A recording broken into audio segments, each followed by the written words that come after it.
হ্যাঁ পঞ্চুবাবু, ওই পরের সপ্তাহে আমাদের মেয়ের বিয়ে।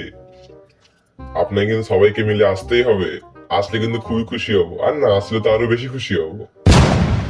না না, এই সুযোগ আবার কেউ হাতছাড়া করে? চলে যাবো সবাই মিলে ভিখারির মতো খেতে যেতে। ওই আমার নিমন্ত্রণটা কিছু সিরিয়াস ভাবে নেওয়ার কিছু নেই। যদি আপনারা না আসেন তো খুবই ভালো হয়। যদি আসবেনই বলছেন আগের মতো আর ওই 10-12 জনকে নিয়ে আসবেন না, আপনার 4 জন ফ্যামিলি 4 জনকেই নিয়ে আসবেন। তো বিয়েটা কবে হচ্ছে? বিয়েটা মনে হচ্ছে ওই সপ্তাহ 25 না 26 তারিখে হবে মনে হচ্ছে। আমি ঠিক জানি না, পুরোহিতকে বলে আপনাকে বিয়ের দিনে ফোন করে বলে দিচ্ছি। আরে, এই কি অসভ্যতার মতো কথা! আপনি বিয়ে বাড়িতে নিমন্ত্রণ করছেন এমন করে, তো ভাবছেন কি আমরা বিয়ে বাড়িতে যাবো না? আমরা কিন্তু হ্যাংলাদের মতো খেতে চলে যাবো ঠিক। তো চলে আসুন বিয়ের দিনে ভিখারির বাচ্চা। ওই আগের বারের মতো 500 টাকার গিফট দিয়ে 2-3 হাজার টাকা খেয়ে নিলে কিন্তু হবে না। এবারে ওর থেকে একটু বেশি খেতে হবে। না না না না না, ওর থেকে বেশি খেতে পারবো না আমরা। না না, আমরা খাবার নয়, আমরা গিফটের কথা বলছিলাম। 500 টাকার থেকে কম গিফট দেবো? না না, অত কম টাকার গিফট আমরা দিতে পারবো না।